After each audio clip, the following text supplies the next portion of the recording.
Hi everyone, my name is Jenny Milkey. I am a student in the Gifted and Creative Education program at the University of Georgia, and I'm excited to share with you um, just a little glimpse of my applied project.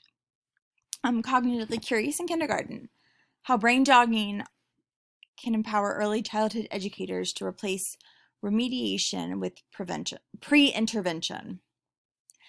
So I am a second year kindergarten teacher by morning and work at a learning center specializing in cognitive and educational therapy in the afternoon. Just to put kind of my learning in context for you. Can't wait to get started. Let's go. Chances are you haven't heard of brain jogging before. So, brain jogging creator Shirley Pennebaker holds a master's degree in learning disabilities and behavior disorders from the University of West Georgia and piloted the first self-contained special education classroom in LaGrange City school system in 1978. She began developing brain jogging in the 1980s after visiting the Yerkes Primate Center, where she met a bonobo named Kanzi, and Shirley asked, why do primates have a higher rate of language acquisition than most of our special ed students? So she started creating Brain Jogging, which is a multi-sensory web-based program that strengthens the areas of the brain that control processing speed and working memory. It was originally designed as a cognitive intervention for students with learning challenges, but the program is also now being tried as a tool for seniors in memory care facilities and with individuals with Parkinson's disease. So with its strong foundation in brain-based research and by using both student and subject-specific content, regular use of brain jogging builds neurons, strengthens neural pathways, and leads to increased and more efficient cognitive functioning. So the program's motto, preparing the brain to learn, is right on the money because students who engage in brain jogging sessions twice per day, 5 to 7 minutes apiece, find themselves not only primed to learn and make improvements academically, but also socially and behaviorally as well. Kindergartners are learning to read. We know that reading is critical for academic success. I know that brain jogging is a tool that will level the playing field no matter what a child's background is. Level the playing field with reading. So probably my primary research questions revolved around how brain jogging primes the brain for learning. So what are what needs to happen in the brain for a child to learn to read? What connections need to be forged? And can we actually use brain jogging effectively in a kindergarten setting when the students don't necessarily know their alphabet yet? And then also, why, despite brain jogging having been in existence for more than 30 years and having 2 patents, why this is what comes up when I type brain jogging in on the UGA library system. The 3 NAGC standards I focused on for this project were curricular content knowledge, professional learning, ethical practice, and collaboration. In terms of advancing learning for individuals with gifts and talents, how do we take our flexible bodies and connect them to make our brains just as flexible? So this is a process called neuroplasticity. One of the best parts of teaching kindergarten, teaching it all, is convincing kids that learning is innately fun and curiosity opens up the world. I'd like you to meet Bella, who's going to help me with some demonstrations. Hi, I'm Bella. I'm 5 years old and I love brains all day. What grade are you in, Bella? Kindergarten. Okay, are you gonna show us what you do? Yeah. Okay, thank you.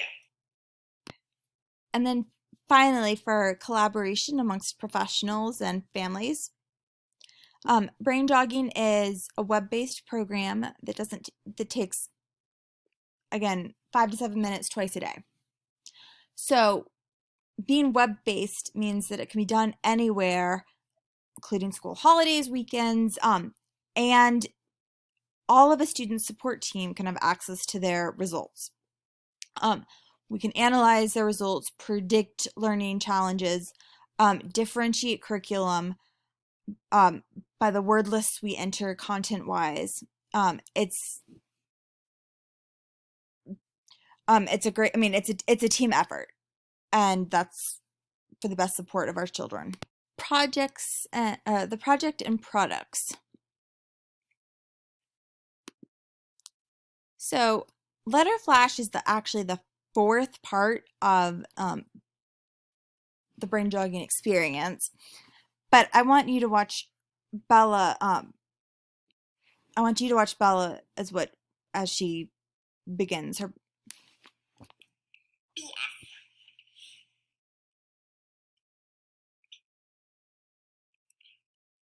Nice.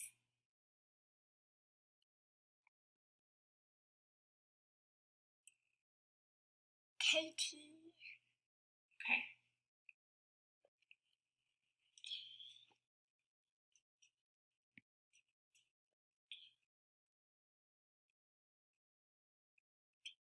Oh, it was Katie. It's okay. We got this.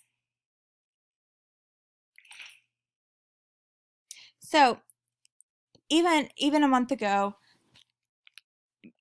Bella made it to maybe level 3 or 4 on Letter Flash. It goes up to level 20, and then she progresses to 3 letters and 4 letters and 5 letters. She would have had a meltdown. She would have meltdowns because the letters were going too fast, and she just didn't know them, and she didn't recognize the letters. She came from a background or preschool, an out-of-state preschool, where she hadn't learned didn't start learning her lowercase letters until this past summer. And so the fact that she's now getting to level 20 on a regular basis, which is amazing, and her confidence and her resiliency at, oh, I made a mistake, I can correct myself and move on, was not there even 3 weeks ago. There are so many cognitive processes at work in Letter Flash. If you noticed, when the letters appeared, so she had to visually recognize lowercase letters, which she was just beginning to learn, rapid name retrieval, verbalize the letter names, and then she had the immediate auditory feedback of wearing the whisper phone. If the letters disappeared, she had to hold on to the letter sequence. The letters were lowercase on the screen, but on a keyboard, they're uppercase. So she had to make that connection, find the letters on the keyboard, which she hasn't had a typing class, using her dominant finger to point and then to type. She resays the letters as she types them, and the dominant finger is the one that controls handwriting, which is why we use it. She repeats the letters, so again, auditory feedback, and then the process repeats, but the time that the letters are on the screen gets lower and lower and lower, so it's faster and faster and faster. When we go back and look at Letter Flash results and kind of mistakes that were made, the common kind of BD reversal, that's really not developmentally concerning to us for a kindergartner. Neither is a BP reversal or a DQ reversal. However, red flags are raised when there's a BQ mix-up, because that is both a horizontal and a vertical reflection. So that's a lot more there's the complexity of the visual miscue raises our, where, tells us to watch out for kind of a processing challenge.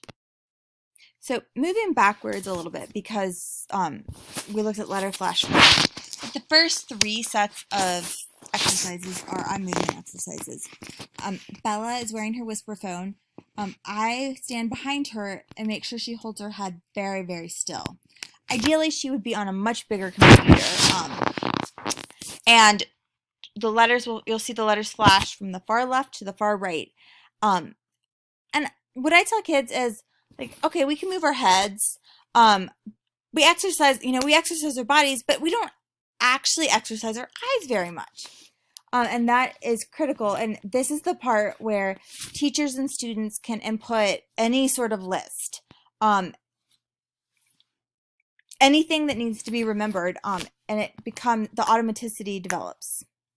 Researchers have found that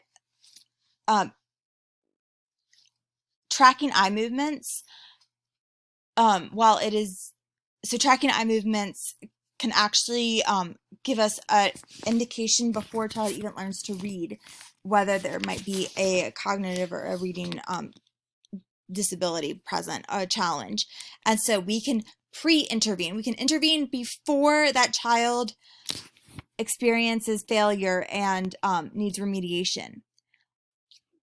Let's get them on brain jogging from the very beginning, and we don't have to risk their self-confidence plummeting and building that back up.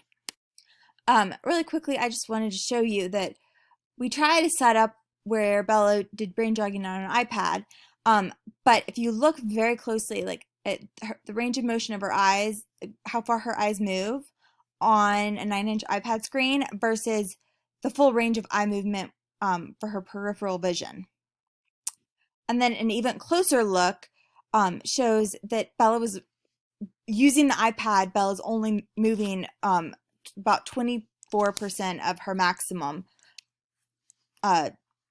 range of motion for ocular motion.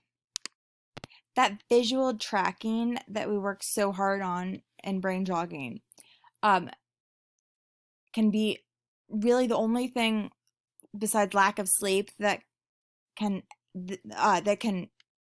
undo the benefits of brain jogging is playing video games. And so two of my students and I tried to make a video illustrating what that looks like. This is the tail end of it. Okay, so you guys, I want you to look at this board again. And can you read your names? Isabella. Okay.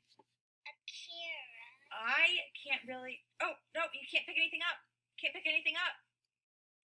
Where's my rest of my name? Where did the rest of your name go? You know what? What? Well, it was there to start with, right? Yeah. But we can't see it right now, can we? No, we can't touch anything. Can't move it. Because we have played so many videos. We've watched YouTube.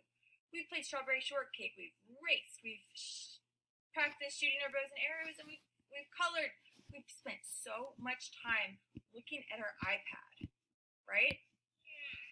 And now I can only see part of Bella's name, and I think I found the A for Akira, and there's a sign of the R, but I can't read that. Now, are we still going to try to read from left to right? Yeah. Because that's the way the words go on the page, right? Yeah. But is this easier or harder? Easier to read these names now? No, harder. This is what happens with our brains when we play video games. They have to focus on, gotta get around this obstacle, that obstacle, this obstacle. My eyes are looking here and there and up and down and all around in circles and back and forth. And our brains, even if the words are still going from left to right, we can't read them, can we? So in the last few seconds, the culmination of my project was developing a 6-hour professional development training to train educators on how to implement brain jogging in the classroom. Thank you so much for your time.